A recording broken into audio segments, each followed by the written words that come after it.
Bonjour, c'est Mac Adébaran, la Gazette de Château. Je suis avec David Gallet et Christian Digmer. Et donc nous sommes à Ex-Situ, où tu as participé à l'animation. Voilà, avec Marie-Thérèse Desbrosse qui était aussi la marraine, et Christian qui est venu également aussi en visiteur. On va dire. Tu peux nous raconter un petit peu l'événement s'est passé et puis, rapidement. Comment l'événement s'est passé? Il y avait le test driver. Absolument, le test driver, il y avait Yann Caroff, il y avait Bertrand Méheux, il y avait Marie-Thérèse Desbrosses, etc., etc. Il y avait des gens vraiment particulièrement intéressants et des notions et surtout un élargissement du champ de compréhension du phénomène OVNI. C'est-à-dire, au lieu de dire c'est quoi ces engins et est-ce qu'on peut les analyser technologiquement, on est parti sur qu'est-ce qui crée le phénomène et qu'est-ce qui va agiter nos neurones pour qu'on puisse croire que c'est un extraterrestre ou un objet volant non identifié, plutôt que la Vierge Marie, par exemple. À tous les deux, vous avez coécrit justement la fabuleuse histoire des ovnis 2021. Donc vous êtes un peu au fait du phénomène. Préfacé par Jean-Claude Bourré. Oui, Absolument. Il y a un petit peu sur ce livre-là, tous les deux. Oui. Alors, déjà, c'est une passion de gosse, en fait, les ovnis chez moi. Après, Rennes de Château a pris le dessus, mais jusqu'au lycée, j'étais passionné par les ovnis. Et le bouquin avec David, donc, c'est un bouquin qui part du constat suivant. Aujourd'hui, on a des observations qui sont carrées, notamment au niveau des enregistrements radar. La question, c'est qu'est-ce que c'est? Est-ce que c'est une technologie humaine ou est-ce que c'est une technologie extraterrestre? On ne peut pas répondre à cette question, vu qu'on sait qu'il y a des plaques programmes, donc des programmes militaires secrets, et que certaines technologies militaires n'est pas sans doute ce qu'on peut imaginer aujourd'hui du point de vue de nos connaissances. Donc, si ça se trouve, c'est nous en fait. Le postulat du bouquin, c'est de repartir vers le passé et de se dire, si on arrive à trouver des cas similaires très loin dans le temps, à un moment donné où l'homme ne possède pas cette technologie, ça voudra dire que c'est exogène, ou en tout cas que c'est pas de nature humaine. Voilà, donc c'était le postulat du bouquin, ce qui a amené un voyage fascinant, parce qu'on a déconstruit pas mal en fait de mythes, moderne de pratiquement tout le début du bouquin, c'est ça, effectivement. C'est un débunkage en fait. Alors ça fait mal au cœur, parce qu'on a détruit, y compris des cas qui moi m'avaient frappé quand j'étais ado et que je considérais comme des preuves irréfutables, et qui en fait ne s'avèrent pas être des preuves irréfutables. Par contre, cette critique-là, elle nous a permis de tomber sur des cas très sérieux par la suite, auxquels on ne peut pas apporter une explication ni symbolique, ni naturelle, ni d'une autre nature, à part que il y a un phénomène qu'on ne connaît pas et dont on ne connaît pas l'origine. Et dans l'histoire aussi, la croix de Minier, par exemple, aussi, où on revient, ça rejoint Méheux, ça rejoint Bertrand Méheux, un peu ce côté, justement, de dimension spéculaire, on vient voir un peu aussi le phénomène. C'est ça, voilà, qui agit dans la conscience. un phénomène. C'est un mythe moderne, c'est ça, un phénomène qui va s'adapter complètement, qui va se transformer dans dans la tête des gens et Minier, effectivement, c'est l'histoire d'une apparition en 1826, je crois, janvier ou décembre. Enfin, en tout cas, la croix apparaît extrêmement nette, avec des bords nettes, une couleur argentine, diront les témoins. Il y a pratiquement 1000 témoins et il y a une personne sur toute l'assemblée qui ne va pas voir cette croix dans le ciel. Donc ça, c'est quand même assez étonnant.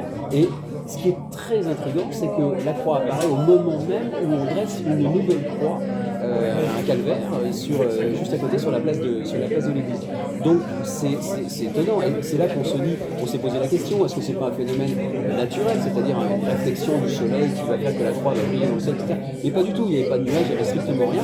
Ça reste encore aujourd'hui un cas très énigmatique, dont peu de gens parlent. D'ailleurs, le site est très peu visité, il n'y a pas comme à Lourdes un pèlerinage immense, pas du tout. Vous y allez, c'est l'église des Fermés, il y a juste encore cette mention sur le fronton qui indique que ce jour-là, il y a eu un événement tout à fait extraordinaire qui a donné lieu à des grands débats d'ailleurs au XIXe siècle, des débats qui sont montés évidemment au niveau national. Et aujourd'hui encore, d'ailleurs, quand on rentre au Sacré-Cœur, directement à gauche, il y a un hôtel, et gravé dans le marbre, il y a cette scène extraordinaire de l'apparition de la croix de Minier, qui est devenue aujourd'hui Minier aux Anses. Et c'est très documenté, c'est ça qui est intéressant aussi, c'est qu'il y a une enquête très précise à l'époque par rapport à tous les témoins. D'un bord et de l'autre. Voilà, c'est ça, parce qu'il y avait aussi des républicains qui étaient plutôt anti-cléricaux et qui n'ont pas dénigré le phénomène parce que eux aussi ont vu quoi. Donc c'est vraiment un phénomène qui interroge. Là, on n'est pas du tout dans une création religieuse. Mais il y a un effet dose à l'envers, parce que là, c'est une personne qui ne le voit pas. Oui, c'est ça qui est. Le phénomène semble Voilà. on peut isoler le témoin. C'est ça, c'est assez fou. Le type était quand même dans la foule, et d'après les témoignages qu'on a de l'époque, ce type regarde en l'air, alors que tout le monde regardait dans une direction précise, et dit mais qu'est-ce que vous voyez? Qu'est-ce que vous voyez? Donc ce type, d'ailleurs, après coup, on a des écrits aussi là-dessus, a été tellement troublé par ça, il s'est dit mais c'est parce que j'allais pas à l'église que je croyais pas en Dieu. Et à partir de ce moment-là, il est allé à l'église tous les jours, il s'est confessé, enfin la totale. Le type est devenu ultra chrétien. Oui, et le récit est fascinant parce que même le prêtre, en fait, il est pris dans son discours au début autour de l'érection de la croix. Et il comprend pas pourquoi la foule s'agite comme ça, parce que lui ne voit pas encore. Et puis bon, Il fait son show, voit que personne l'écoute. C'est ça, que personne l'écoute. Donc c'est encore un élément qui prouve que ça n'a pas été organisé par les religieux en fait. Mais... Et la croix était dans le sens inverse. Ils ont reconstruit l'église aujourd'hui, à l'époque, un peu plus tard, dans le sens inverse de l'habitude, on va dire, du culte chrétien, c'est-à-dire orienter la croix vers l'Orient, c'est-à-dire le cœur de l'église doit être en direction de l'Orient. Or là, c'est exactement l'inverse. La croix a été inversée. On rappelle que Exitude était organisé par Déliane aussi également. Est-ce que vous avez appris certaines choses particulières que vous ne connaissiez pas? Bien sûr, c'est sûr. Nicolas. Vous en remarquez? Il y avait Egon Kragel aussi. Voilà, oui, Egon est un conteur extraordinaire et un fin connaisseur de beaucoup d'histoire ufologique. Mais non, c'est Nicolas, j'ai oublié son nom, voilà, c'est dommage parce que vraiment c'est quelqu'un d'extrêmement intéressant. Là, oui, c'est l'idée même que sous ayahuasca, enfin en tout cas sous une certaine drogue, on ait accès à un monde différent qui nous paraît ultra réel, plus réel que le réel, et qu'on peut y revenir et avoir une suite d'histoire. C'est-à-dire, il disait, il y a des gens qui sont sous ayahuasca, qui vont vivre quelque chose d'extraordinaire avec des personnages qu'ils ne connaissent pas dans la vie réelle, et puis ils vont revenir quelques jours plus tard, et ils vont continuer cette aventure avec des gens qui les connaissent toujours, et qui sont très contents de les revoir. Enfin, c'est assez hallucinant. Donc, oui, la perception, l'idée même, évidemment, d'une autre dimension de la conscience, c'est fascinant. Est-ce que le phénomène OVNI utilise ce dont on ne connaît pas grand-chose? Pourquoi pas nous emmène dans cette dimension-là? J'ai trouvé ça extrêmement intéressant.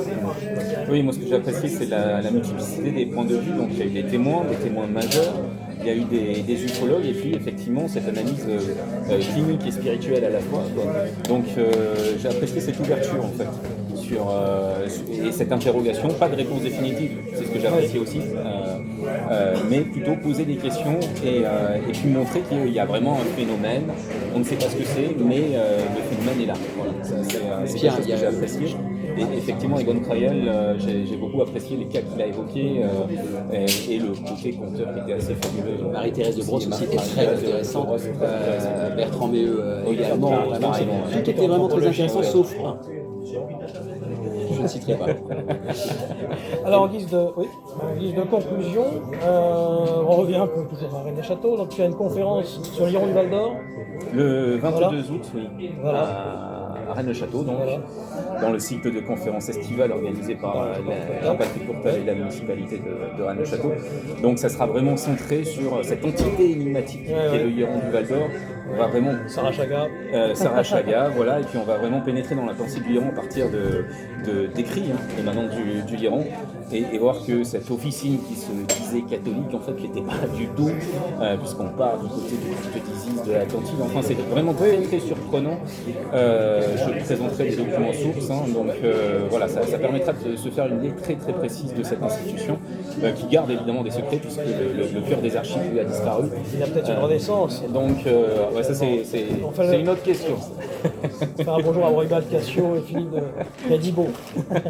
Et pour toi, en ce qui te concerne les actualités à venir? Alors, je resterai secret sur mes travaux actuels. Par contre, une conférence à Rennes-le-Château, une table ronde également. Conférence à Rennes-le-Château, c'est fin juillet, début août, je crois que je ne sais pas la date exacte, je ne me souviens plus. Une croisière aussi avec BTLV. En novembre, ça aussi. Et puis voilà, et puis je vais essayer de. Il y a quand même un grand mystère qu'on n'a pas résolu aujourd'hui, c'est la question en moi, c'est ça, vous pouvez regarder. C'est comment ce type, ce sont mes ordonnances. Comment il arrive à se relire. Oui, c'est les ordonnances éthiques de notre monde, parce que cette écriture me semble très c'est l'écriture automatique. Donc c'est ça, c'est l'écriture automatique. C'est pas comment il fait. Bien, merci à vous deux. Et à très vite. Avec plaisir, Maria.